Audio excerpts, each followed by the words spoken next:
ஓடிடியில் என்னென்ன படம் ரிலீஸ் ஆகிருக்குன்னு பார்த்தீங்கன்னா வா வாத்தியார், துரந்தர் படங்கள் ரிலீஸ் ஆகிருக்கு. அதே போல் தேட்டரில் அவைலபிளாக இருக்கிற படம் லாக்டவுன் இந்த படம் ரிலீஸ் ஆகிருக்கு. அதுக்கப்புறம் ரிலீஸில் மங்காத்தா நல்லா போயிட்டுருக்கு. டிடிடி தலைவர் தம்பி தலைமையில் நல்லா போயிட்டுருக்கு. அப்புறம் இன்றைக்கி பார்த்திங்கன்னா வர ரிலீஸ் ஆன படங்களில் லாக்டவுன் படம் ரொம்ப நல்லா இருக்குன்னு சொல்லியிருக்காங்க. அதுக்கப்புறம் ஓடிடியில் படம் வா வாத்தியார் ரிலீஸ் ஆனது அதை பார்க்க யாருக்கும் விருப்பம் இல்லை. ஆனால் துரந்தர் படத்துக்கு நல்ல வாய்ப்பு இருக்குது. படம் நல்லா இருக்குன்னு சொல்லியிருக்காங்க. ஒரு ஆக்ஷன் கலந்த மசாலா படமாக இருக்குது. வா வாத்தியார் படம் நானே ரிவ்யூ பார்த்தேன். அந்த அளவுக்கு ரிவ்யூ நல்லா இல்லைன்றாங்க. ஒரு பெரிய அளவுக்கு ஃப்ளாப் மூவி ஆகிருக்கு. யாரும் எதிர்பார்க்காதவங்க கார்த்திக் கரியரில்.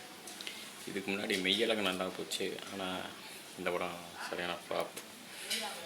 அதுக்கடுத்து ஜனவரி தாண்டி இப்போ பிப்ரவரி மாதம் வந்துடுச்சு. பிப்ரவரி மாதத்தில் என்னென்ன படம் ரிலீஸ் ஆக போகும்போதுன்னு நம்ம வெயிட் பண்ணி பார்ப்போம்.